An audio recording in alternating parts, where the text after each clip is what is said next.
xam ne bés bu ñu fa yëkkatee fitna ku bëggoon a ñëw def fa dara dina ko fomm te kenn du def xaalisam foo xam ne dara new fa donc il faut que ñu conscient ci loolu ñu inviter les jeunes au travail ñu inviter leen ci jàng ñu inviter leen ci sàkku xam-xam suñu responsable politique yi tamit ñu waxtaan ak ñoom ñu téyel ñu réew mi ci jàmm ñu téyel ñu ko ci sutura téyel ñu ko ci teraanga donc foofu la rappel à l'ordre di woo ñëpp di leen gërëm bu baax a baax di leen sant Antis maa ngi lay nuyu bu baax di la remercier ci kàddu gi di nuyu ñëpp di leen ziar jërë ngeen jëf.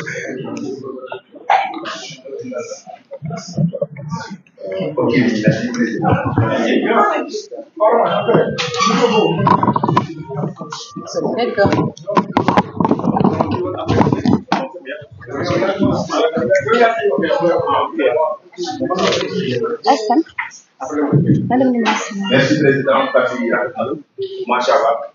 Président lu mu def presque boo leen sant ñoom nii wala presque jooy xool la doon def donc presque jooy voilà def na jooy askan wi donc pour juste dire aussi à ceux qui vont prendre la parole xam naa ni y aura beaucoup de gens vont prendre la parole parce que dañu am ni kon yëpp xam naa ni c'est-à-dire que météo li ñu am pour jooy moo bëri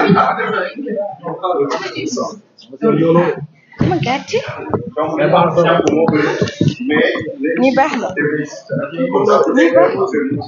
nga ma jege bay. Je crois c'est bon, on s'amuse ñu bàyyi xool juste. Donc merci donc président pour ces paroles. am na yu daan. Donc léegi ñu ngi jox parole Antigone Diop Antigone donc Antigone ñu bàyyi xel donc ci temps bi comme ça ñu ne invité yi tamit ci Antigone Diop. Ok, Antigone Diop elle va procéder à la lecture donc communiquer.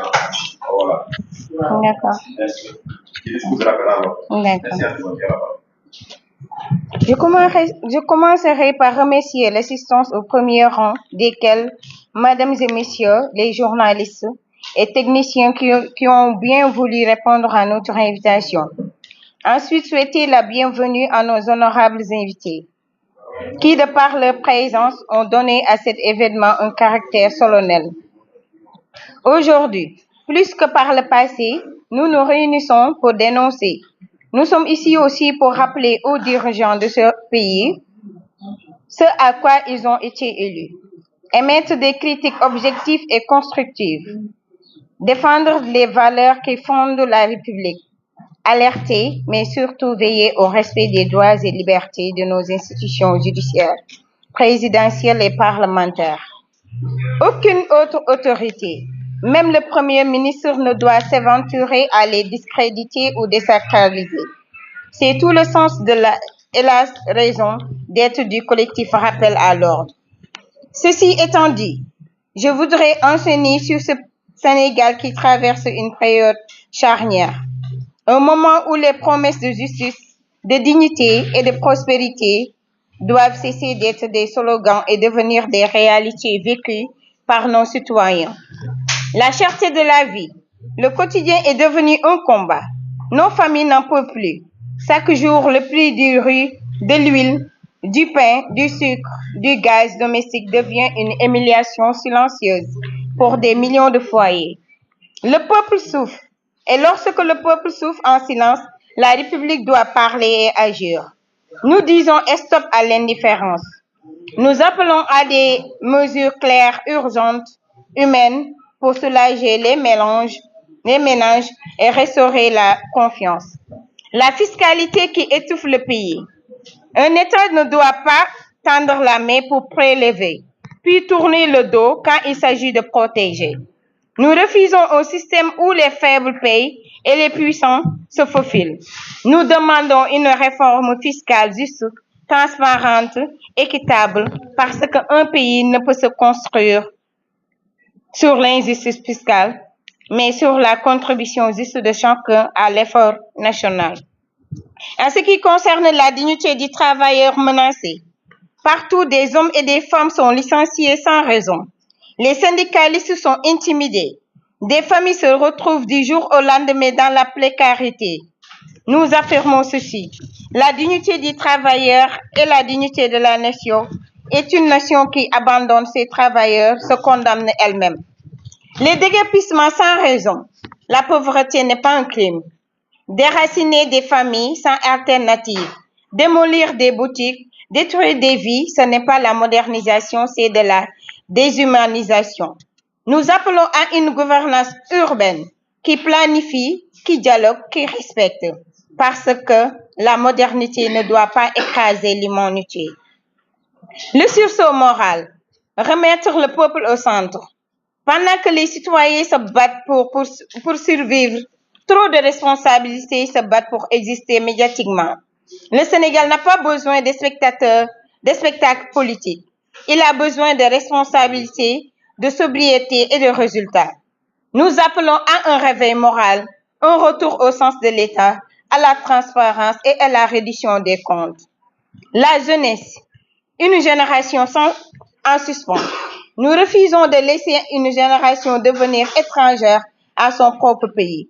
Notre jeunesse ne veut pas tendre la main, elle veut travailler, créer, bâtir, à condition qu'on lui en donne les moyens. Rappel à l'ordre exige une politique d'emploi sérieuse, innovante, inclusive, tournée vers l'économie réelle, la formation, l'entreprise, l'entrepreneuriat et l'avenir. Nous demandons aussi l'abrogation totale de la loi d'amnistie. Nous pleurons toujours nos morts, les 87 morts, dont Bounama Sagna à Bignona qui a été arraché de sa famille à 14 ans.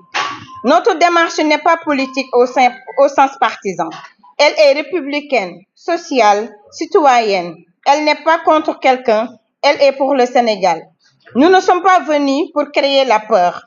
Nous sommes venus rappeler l'espoir, rappeler les promesses des gouvernants, rappeler le devoir, rappeler aussi à l'ordre pour un Sénégal juste, pour un Sénégal plus humain, pour un Sénégal qui ne laisse personne derrière. Nous sommes là contre l'oubli et l'immunité. Merci beaucoup, Djeredjef, pour votre attention.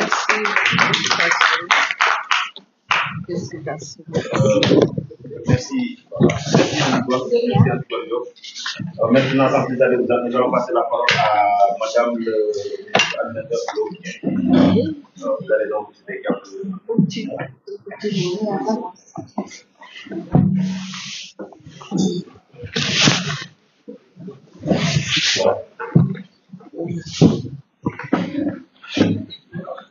Bonsoir, bonjour chers journalistes, bonjour le collectif Rappel à l'ordre. C'est un honneur, un plaisir de venir répondre à votre invitation en tant que membre de la coalition Force d'opposition républicaine. Vous avez une démarche républicaine, comme vient de le dire, une démarche citoyenne. Vous n'avez pas une appartenance politique, mais vous appartenez à l'intérêt supérieur du Sénégal et des Sénégalais.